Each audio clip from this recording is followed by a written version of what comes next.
గట్టిగా కడతారా ధ్వనులు.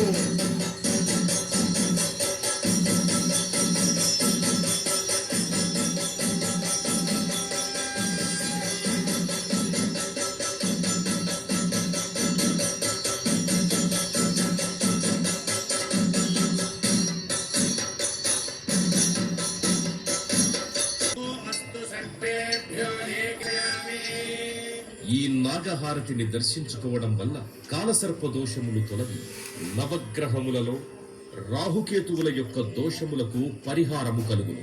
నాగహారతి జరుగుతోంది, గట్టిగా కడతారా ధ్వనులు.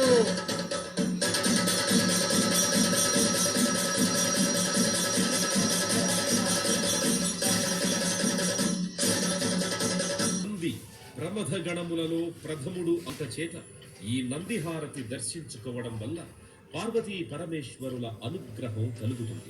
నందిహారతి జరుగుతోంది, గట్టిగా కడతారా ధ్వనులు.